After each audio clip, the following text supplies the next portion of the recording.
बिस्मिल्लाहिर्रहमानिर्रहीम। अस्सलाम वालेकुम डियर स्टूडेंट। फिज़िक्स 11 क्लास के साथ मैं हूं मोहम्मद अरशद। स्टूडेंट, आज के लेक्चर में हम डिस्कस करने जा रहे हैं इलास्टिक कुलयन इन वन डायमेंशन का लेक्चर नंबर 2। अगर आप लोगों ने इसका लेक्चर नंबर 1 नहीं देखा तो डिस्क्रिप्शन बॉक्स में जाकर आपको इसका लिंक मिल जाएगा। तो पहले आप लेक्चर नंबर 1 देखें, फिर आप इस लेक्चर को देखें ताकि आप इस लेक्चर को सही तरह अंडरस्टैंड कर सकें।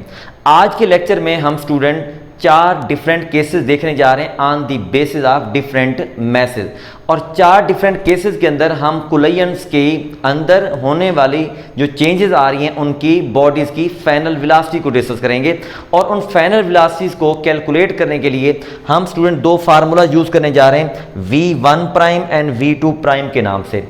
इसकी डेरिवेशन स्टूडेंट अगर आपने देखनी है बिल्कुल सिंपल है, उसका भी लिंक मैंने डिस्क्रिप्शन बॉक्स में दिया हुआ है, आप उसको डाउनलोड कर सकते हैं। इसकी डेरिवेशन मैंने इसलिए नहीं की क्योंकि इसकी डेरिवेशन हमारे सिलेबस का हिस्सा नहीं है। वैसे भी अगर आप लोगों ने स्टूडेंट कोई न्यूमेरिकल सॉल्व करना हो या कोई एमसीक्यू सॉल्व करना हो तो ऑब्वियसली ये वाला फार्मूला आपको डायरेक्ट याद होना चाहिए। तो इसका याद करने का तरीका मैं आपको सिंपल वे में ये बताता हूं। V1 prime and V2 prime, इन दोनों फार्मूलाज के अंदर स्टूडेंट 2 टर्म हैं। फर्स्ट टर्म सेकंड टर्म बीच में प्लस है, फर्स्ट टर्म सेकंड टर्म बीच में प्लस है, ये दोनों के अंदर कॉमन चीज है। इनके ओवर के अंदर m1 plus m2, m1 plus m2, m1 plus m2, m1 plus m2। इसका मतलब है कि 2 टर्म हैं, इनके ओवर में m1 प्लस m2 है। ये मैं आपको याद करने का तरीका मैं बता रहा हूं। उसके बाद स्टूडेंट जब ये 1 है तो इसमें ऊपर वाली टर्म होगी m1 माइनस m2, जब ये 2 है तो m2 माइनस m1। क्लियर होगी बात। उसके बाद जब ये 1 है तो मल्टीप्लाइड बाय v1 होगा, जब ये 2 है तो मल्टीप्लाइड बाय v2 होगा। और मैं अपने तौर पर जब याद रखना हो तो मैं इस जगह पर याद इस तरह से रखता हूं कि जब 1 है तो इस जगह पर होगा सेम और इस जगह पर होगा अपोजिट। अपोजिट से मीन क्या होगा कि ये 1 है तो यहां पर 2 यानी 2m2v2, तो ये 2 है तो ये 2m1v1। तो स्टूडेंट इस फार्मूलाज को हम यूज करके आज के लेक्चर में हम डिफरेंट केसेस डिस्कस करने जा रहे हैं। केस नंबर 1, केस नंबर 2 और केस नंबर 3। केस नंबर 1 की स्टेटमेंट क्या है? एग्जाम के अंदर ऐसा कभी नहीं होता कि आपको कहा जाए कि केस नंबर 1 एक्सप्लेन करें, केस नंबर 2 एक्सप्लेन करें या केस नंबर 3 और 4। ऐसा बिल्कुल नहीं होता। एग्जामिनेशन के अंदर आपको उस केस की पूरी स्टेटमेंट दी जाती है कि केस की स्टेटमेंट ये है और आप कैलकुलेट करें आफ्टर कुलयन इन बॉडीज की फाइनल वेलोसिटी यानी कि V1 prime and V2 prime. चलें जी, हम स्टार्ट करते हैं case number 1। Case number 1 student इसमें यह है कि ये स्टेटमेंट आपको गिवन होगी कि दोनों जो बॉडीज कोलाइड्स कर रहे हैं उनका मैस आपस में इक्वल है।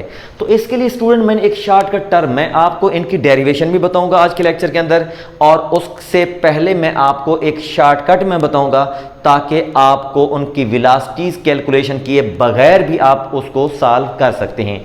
तो जब बेटा उनके केसेस में मैसेज बराबर होंगे, मैसेज जब उनके बराबर होंगे कि m1 एंड m2 आपस में इक्वल हैं, m1 जब m2 आपस में इक्वल हैं तो उसके साथ मैंने क्या लिखा? वेलोसिटीज इंटरचेंज हो जाएगी। इंटरचेंज से मीन क्या होगा कि अगर 2 बॉडी स्टूडेंट मूव कर रहे हैं, मिसाल के तौर पर एक ये बॉडी है और एक ये बॉडी है, इसको मैं कहता हूँ फर्स्ट बॉडी है और ये सेकंड बॉडी है। इसकी वेलोसिटी है, लेट्स सपोज मैं क्या लेता हूँ जी 4 है, 4। इसकी वेलोसिटी है अगर 7, तो ये 7 ये फर्स्ट बॉडी जिसकी वेलोसिटी 7 है, 7 है, जब इसको टकराएगा तो वेलोसिटी हो जाएगी इंटरचेंज। इसकी वेलोसिटी फर्स्ट बॉडी को मिल जाएगी, फर्स्ट वाली सेकंड को मिल जाएगी, यानी फर्स्ट वाली वेलोसिटी 7 जो थी इसको मिल जाएगी, इसकी वेलोसिटी 7 हो जाएगी और इसकी वेलोसिटी 7 हो जाएगी, इसकी वेलोसिटी 4 हो जाएगी। वेलोसिटी एक्सचेंज हो जाएगी, वेलोसिटी इंटरचेंज हो जाएगी। मिसाल के तौर पर इसकी वेलोसिटी थी, मैंने क्या कहा 7, इसकी वेलोसिटी थी 4। आफ्टर कुलयन इसकी वेलोसिटी स्टूडेंट हो जाएगी 4, इसकी वेलोसिटी हो जाएगी 7, यानी वेलोसिटी इंटरचेंज। तो अब आपको ये पता चल गया। अब हम इस फार्मूलाज को यूज करके इनकी हम डेरिवेशन करते हैं। देखें जनाब, इसको हम formula V1 prime is equal to, ये जनाब फार्मूला m1 माइनस m और ये 2, ठीक है जी, ओवर m1 प्लस m और ये 2 मल्टीप्लाइड बाय v और ये 1 plus 2m2v2 divided by m1 plus m और ये 2। अच्छा जी स्टूडेंट, अब यहां पर हम इसको देखेंगे किस तरह सिंप्लीफाई हो सकते हैं। अब आपको ये बताया गया है कि m1 m2 और ये m के बराबर है जब ये वाली टर्म और ये वाली टर्म आपस में सेम है। m1 m2 स्टेटमेंट के अंदर आपको बताया हुआ है कि सेम है। जब ये स्टूडेंट सेम है तो जब सेम और सेम जब सब्ट्रैक्ट होंगे तो इस टर्म का आंसर क्या होगा, इस पूरी की पूरी टर्म का आंसर स्टूडेंट यहां पर क्या हो जाएगा, 0 हो जाएगा। इस पूरी की पूरी टर्म का आंसर इसको हम लिख देंगे 0। तो ये स्टूडेंट हमने इसको लिख दिया दैट इज आ 0। उसके बाद सेकंड टर्म की तरफ आ जाएं। सेकंड टर्म में ये भी m अगर पुट कर दूं, ये भी m पुट कर दूं, ये भी m, ये भी m, तो ओवर में क्या हो जाएगा 2m, ओवर में 2m हो जाएगा। ये और ये 2m, ये भी 2m, क्योंकि m2 को भी हम रिप्लेस कर सकते हैं m से, तो ये 2m, ठीक है जी, ये 2m और ये 2m आपस में कैंसिल हो गए, तो इस जगह पर सिर्फ आ जाएगा v और ये 2। तो अब स्टूडेंट आप देख सकते हैं कि फर्स्ट बॉडी की आफ्टर कुलयन वेलोसिटी कौन सी है, सेकंड बॉडी वाली है बिफोर कुलयन, यानी वेलोसिटी हो गई इंटरचेंज। इसी तरह से अब हम सेकंड फार्मूला यूज करेंगे सेकंड बॉल की फाइनल वेलोसिटी को कैलकुलेट करने के लिए। इसका फार्मूला बिल्कुल सिंपल है, ये 1 माइनस 2 था और इसको हम लिखेंगे m2 minus m1 divided by m1 plus m2 multiplied bye इसको लिख देंगे v और ये 2 plus 2m1 v1 divided by m1 plus m2। तो स्टूडेंट इसको भी बिल्कुल उसी तरह से कि m2 और m1 का मैस आपस में इक्वल है, तो ये वाली टर्म भी कंप्लीट एज इट क्या हो जाएगी, 0 हो जाएगी। इस जगह पर क्या हो जाएगी, 0। तो इसको हम लिख सकते हैं कि फर्स्ट टर्म स्टूडेंट 0 हो गई। क्यों 0 हो गई, क्योंकि m1 m2 आपस में इक्वल हैं, ठीक है। तो ये पूरी की पूरी term 0। Again m1 m2 same, m1 m2 same, तो इस m1 m2 की जगह पर m पुट करेंगे तो ओवर में 2m आएगा, 2m और 2m, क्योंकि m1 की जगह पर भी हम m पुट करेंगे, 2m कैंसल, तो ये हो जाएगा v और ये 2 इज इक्वल टू, ये हो जाएगा सॉरी ये v1, तो ये v1 और इसको भी लिख देंगे v1। तो स्टूडेंट इसका मतलब क्या हुआ कि फर्स्ट बॉडी की आफ्टर कुलयन वेलोसिटी कौन सी हो जाएगी, सेकंड बॉडी वाली बिफोर कुलयन, यानी वेलोसिटी उनकी हो गई इंटरचेंज। अगेन मैं आपको एग्जांपल देता हूं, अगर इसकी वेलोसिटी थी 10, इसकी वेलोसिटी थी 5, अगर मैं यहां पर लिख देता हूं ताकि आपको समझना आसान हो जाए, इसकी वेलोसिटी 10 थी, इसकी अगर 5 थी, आफ्टर कुलयन स्टूडेंट इसकी हो जाएगी 5, इसकी हो जाएगी फिर 10। आई होप सो आपको फर्स्ट केस क्लियर हो गया होगा कि फार्मूला यूज करके भी हमने प्रूफ कर लिया, और वैसे मैंने आपको इसका शॉर्टकट भी बता दिया कि जब दो कोलाइड्स करने वाले बॉडीज का मैस आपस में इक्वल होगा तो उनकी वेलोसिटी हो जाएगी एक्सचेंज, इंटरचेंज। सेकंड केस में स्टूडेंट थोड़ा सा फर्क है, इसमें फर्स्ट केस में दोनों बॉडीज मूव कर रहे थे, सेकंड केस में ये बताया गया कि ये वाला बॉडी रेस्ट में है, यानी ये बॉडी मूव कर रहा है और ये वाला बॉडी रेस्ट में है, ठीक है। रेस्ट में होगा तो इसकी जो V2 है उसकी वैल्यू 0 हो जाएगी। तो इसमें स्टेटमेंट ये गिवन है M1 M2 आपस में इक्वल हैं और सेकंड बॉडी रेस्ट में है, तो इसमें भी वेलोसिटीज क्या हो जाएंगी, इंटरचेंज, ठीक है। इसमें भी वेलोसिटी क्या हो जाएंगी, इंटरचेंज। तो अब हम इसमें फार्मूला यूज करेंगे, सबसे पहले वाला formula V1 prime is equal to, तो इसको लिख देंगे M1 नेगेटिव M2 और साथ V1, ठीक है। ओवर में आ जाएगा V1 प्लस M2 और प्लस 2M2 V2 और डिवाइडर भी क्या हो जाएगा जी, M1 प्लस M2। अगेन अब आपको पहले केस के अंदर भी मैंने बताया कि दोनों मैसेज स्टूडेंट आपस में इक्वल हैं। जब दोनों मैसेज स्टूडेंट इक्वल हैं तो ये पूरी की पूरी टर्म हो जाएगी 0, ये पूरी की पूरी टर्म हो गई 0। इसको स्टूडेंट मैंने क्या लिख दिया, 0 लिख दिया, ये टर्म हमने 0 कर दी, ओके। उसके बाद अब आपको ये बताया गया कि दूसरा बॉडी रेस्ट में है। जब दूसरा बॉडी रेस्ट में है तो ये वाली टर्म जीरो हो जाएगी, जब ये एक टर्म जीरो होगी तो पूरी की पूरी टर्म जीरो हो जाएगी। तो 0 + 0 आंसर हो जाएगा 0। अब हम इस केस नंबर 2 की दूसरी वेलोसिटी कैलकुलेट करते हैं, सेकेंड बॉडी की वेलोसिटी। तो वो हो जाएगा v2 is equal to m2 minus m1 divided by m1 plus m और ये 2 multiplied by v1 plus 2m1 v1 divided by m1 plus m और ये 2। बिल्कुल सेम पैटर्न के ऊपर इसको भी हम करने वाले हैं। ये वाला मैथ कहा हुआ इक्वल है, तो जब हम इनको सब्ट्रैक्ट करते हैं तो ये पूरी की पूरी टर्म स्टूडेंट आंसर इसका क्या आ जाएगा, 0 आ जाएगा। ठीक है, जब 0 आ जाएगा तो इसको हमने 0 लिख दिया। अगेन m1 m2 आपस में इक्वल है, दोनों जगह पर हम m लिख देंगे तो ओवर में क्या हो जाएगा 2m, इस m1 की जगह पर भी m तो 2m। ठीक है, इसको हम स्टूडेंट यूं भी लिख सकते हैं, अगर हम m1 को m1 ही रहने दें और m2 को रिप्लेस करें तो नीचे क्या आ जाएगा m1 2m1, तो ऊपर 2m1 आपस में कैंसिल, जो आपकी चॉइस हो जो आप पुट कर सकते हैं क्योंकि वैल्यू इनकी सेम है। 2m आपस में कैंसिल, तो इस जगह पर आ जाएगा जी v और ये 1, इसका आंसर ये आ जाएगा v1।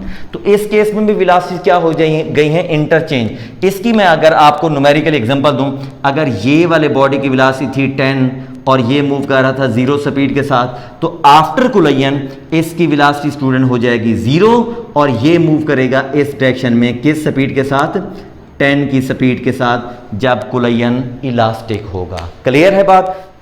अब हम केस नंबर 3 की तरफ चलते हैं, जिसकी स्टेटमेंट है कि a light body collide with heavier body at rest. अच्छा स्टूडेंट, इसको हम न्यूमेरिकली हम प्रूफ करेंगे कि इसमें लाइट बॉडी है, ये है m1 और ये है m2।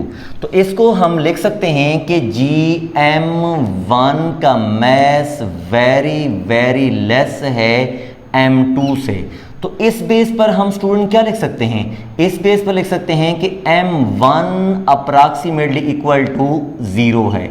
और दूसरे नंबर पर क्या बताया गया कि सेकंड बॉडी रेस्ट में है, इसका मतलब है कि v2 इज इक्वल टू 0। इसकी स्टूडेंट मैं अगर आपको सिंपल सी एग्जांपल दूं, इसको आप इमेजिन करें और आपको रिजल्ट याद हो जाएगा। अगर आप इमेजिन करें कि एक हैवी बॉडी है, शेर है, लाइट बॉडी गीदड़ है। अगर एक आगे शेर बैठा है और गीदड़ जा रहा है, अगर आगे शेर बैठा है, गीदड़ जा रहा है, गीदड़ जब जाएगा शेर के नज़दीक तो शेर उससे डर के भाग जाएगा? नो, भागेगा नहीं। जिस स्पीड के साथ गीदड़ जाएगा उसी स्पीड के साथ गीदड़ वापस आएगा। इसका मतलब है v1 की वेलोसिटी बिफोर क्या थी, m1 की वेलोसिटी बिफोर क्या थी, v1 after collision negative v1, मतलब जिस स्पीड के साथ जाएगा उसी स्पीड के साथ वापस आएगा। शेर पहले भी रेस्ट में था, अब भी रेस्ट में है। इसका मतलब क्या हुआ कि लाइट बॉडी की बिफोर कोलिजन वेलोसिटी अगर 10 थी, आफ्टर कोलिजन नेगेटिव 10 हो जाएगी। लेकिन हैवी बॉडी की वेलोसिटी पहले भी 0 थी और बाद में भी 0। चलें जी, हम इसको आप प्रूफ करते हैं। देखें जनाब, v1 prime is equal to m1 negative m और ये 2 और divided by m1 plus m और ये 2 multiplied by v1 plus 2m2 और ये v2 और divided by m1 plus m2। जब हम स्टूडेंट ये वैल्यू पुट करेंगे, m1 की वैल्यू 0 है, m1 की वैल्यू 0 है, m1 की वैल्यू जनाब यहाँ पर 0 है। जब m1 की वैल्यू 0 पुट करते हैं तो देखते हैं यहाँ पर हमारे पास रिजल्ट क्या आने वाला है। इसी जगह पर हम कोशिश करते हैं। जब ये m1 की वैल्यू 0, ये हो गया स्टूडेंट 0, उसके बाद ये भी हो गया 0। ठीक है, तो अब यहाँ पर क्या हो जाएगा, जब m2 को एक साथ कैंसिल करेंगे तो इस जगह पर आ जाएगा नेगेटिव और ये v और ये 2। ठीक हो गया, क्योंकि m2 के साथ कैंसिल होगा तो नेगेटिव किसके साथ अटैच हो जाएगा, v2 मैंने लिख दिया, दैट इज दी v1। अच्छा जी, उसके बाद नेक्स्ट नंबर पर आ जाएं। इसमें ये वाली टर्म यानी V2 जब है 0, जब ये 0 है तो इसका मतलब ये है कि सारी की सारी टर्म क्या हो जाएगी 0, तो प्लस हम 0 लिख देंगे, तो आंसर आपके पास क्या आ जाएगा नेगेटिव V1। अब आपको मैंने पहले ही बता दिया था कि ये जिस स्पीड के साथ बॉडी जाएगा, नेगेटिव का मतलब क्या है, उसी स्पीड के साथ वापस आएगा। सेकेंड बॉडी को हम कैलकुलेट कर सकते हैं, उसकी velocity after collision V2 prime is equal to, इसका formula m2 negative m1 divided by m1 plus m2 और ये v और ये 2 plus 2m1 v1 divided by m1 plus m और ये 2। आपको मैंने एग्जांपल में क्या बताया था, शेर पहले भी रेस्ट में था, गीदड़ नज़दीक आ जाएगा तब भी रेस्ट में रहेगा, उसके स्पीड में कोई फर्क नहीं आना। अब देखें यहाँ पर क्या रिजल्ट निकलता है। तो अब देखें V2 की वैल्यू 0 है, तो ये टर्म पूरी की पूरी 0। जब ये टर्म पूरी की पूरी 0 हो जाएगी तो इसका मतलब ये है कि इस V2 की वजह से पूरी की पूरी टर्म 0 हो जाएगी। M1 0 है तो इसका मतलब है M1 की वजह से ये पूरी टर्म 0 हो जाएगी। तो अब हम इसको लिख सकते हैं स्टूडेंट 0 प्लस 0 आंसर 0। जिस स्पीड के साथ लाइट बॉडी जाएगा उसी स्पीड के साथ वापस आएगा। अगर मैं यहां पर इसकी स्पीड लिख देता हूं स्टूडेंट, अगर कितना, इसकी स्पीड अगर मैं लिख दी 20, ठीक है 20, तो इसका मतलब है 20 के साथ जा रहा है तो ये नेगेटिव 20 के साथ वापस आएगा। इसकी स्पीड पहले भी 0 है और बाद में भी 0 रहेगी। चलें जनाब, अब हम इसका रिवर्स केस करते हैं, केस नंबर 3 का रिवर्स। पहले लाइट बॉडी कोलाइड कर रहा था हैवी बॉडी के साथ, अब हैवी बॉडी कोलाइड कर रहा है लाइट बॉडी के साथ। जब हैवी बॉडी कोलाइड करेगा लाइट बॉडी के साथ तो इसका मैथमेटिकल रिलेशन हम लिख सकते हैं m1 is very very greater than m और ये 2, और सेकेंड बॉडी है एट रेस्ट। तो इस बेस पर स्टूडेंट हम लिख सकते हैं कि जी m2 is approximately equal to 0। तो इस केस के अंदर हम ये यूज़ करेंगे m2 इज इक्वल टू 0 और v2 इज इक्वल टू 0। अगर मैं आपको जो मैंने एग्जांपल दी थी अभी थोड़ी देर पहले शेर और गीदड़ वाली, तो इसमें अब क्या है कि शेर जा रहा है, आगे गीदड़ बैठा है। जब शेर गीदड़ के नज़दीक जाएगा तो शेर डर के वापस आएगा? हरगिज़ नहीं, शेर उसी स्पीड के साथ चलता जाएगा, लेकिन गीदड़ जो है उससे डर के तेज भागेगा, उससे भी डर के तेज भागेगा। इसका मतलब क्या होगा कि शेर की कुलयन से पहले यानी उसके गीदड़ के नज़दीक जाने से पहले वेलोसिटी भी v थी और बाद में भी v रहेगी, लेकिन गीदड़ शेर के डर से डबल स्पीड के साथ भागेगा। तो मेरा स्टूडेंट कहना ये है कि अगर इसकी स्पीड थी अगर 10 और इसकी स्पीड थी 0, आफ्टर कुलयन इसकी स्पीड वही 10 ही रहेगी, लेकिन ये जनाब अपनी जान को बचाने के लिए किस स्पीड के साथ भागेगा? 20 की स्पीड से। ये याद रखने का तरीका है, ज़रूरी नहीं है कि कोई स्टूडेंट बैठा हो और कह रहा हो कि सर ज़रूरी दिन गीदड़ जो है वो 20 की स्पीड से भागे, हो सकता है 25 की स्पीड से भागे। ये जस्ट एक याद करने का तरीका है, अपनी जान बचाने के लिए तेज़ भागेगा तो याद करने का तरीका है कि डबल स्पीड से भागेगा। ठीक है, तो अब हम इसको मैथमेटिकली प्रूव करते हैं। v1 prime is equal to m1 negative m2 और divided by m1 plus m और ये 2 और ये v1 आ जाएगा प्लस 2 और उसके बाद v2 और divided by m1 plus m और ये 2। जब हम स्टूडेंट इसमें v2 इसमें m2 की वैल्यू 0 पुट करेंगे, ये 0 हो जाएगा, ये 0 हो जाएगा, ये 0 हो जाएगा। ठीक है, और उसके बाद v2 भी 0 हो जाएगा। इसका मतलब क्या हुआ कि पहली टर्म m1 कैंसिल, बाद वाला जो नेगेटिव है इसका नेगेटिव साइन स्टूडेंट नहीं आता, पहले वाला हमेशा काउंट होता है, ये कैंसिल हो जाएगा। अब इसकी जगह पर क्या हो जाएगा, इस टर्म ये वाली जो टर्म है इसको हम लिख देंगे m1 से कैंसिल, ये सिंपल v1 रहेगा और ये टर्म 0 हो जाएगी तो प्लस 0, तो आंसर इसका v1 ही आ गया। इसका मतलब ये हुआ कि शेर पहले भी जिस स्पीड के साथ जा रहा था अब भी उसी स्पीड के साथ मूव करता रहेगा। चलें जनाब, अब हम लिखते हैं v और ये 2 prime is equal to m2 negative m1 divided by m1 plus m2 multiplied by v2 plus 2m1 v1 divided by m1 plus m और ये 2। अब हम स्टूडेंट इसमें वही डाटा पुट करने वाले हैं।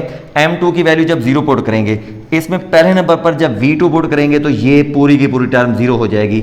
और उसके बाद m2 जब हम पुट करेंगे, ये m2 0 पुट कर देंगे, m2 0 पुट कर देंगे। इसके बाद क्या होने वाला है, पहली टर्म तो हो गई 0, इसकी वजह से 0 हो गई। ये m1 इस m से कैंसिल हो जाएगा, 2v1, तो अल्टीमेट आंसर हो गया 2v1। ये था स्टूडेंट हमारा आज का lecture. I hope so student आपको ये तमाम चीज़ें क्लियर हो गई होंगी। फिर भी अगर आपको किसी जगह पर प्रॉब्लम होती है तो कमेंट सेक्शन में आप हमें लाजमी बताएं। Thank you very much. अल्लाह हाफिज़।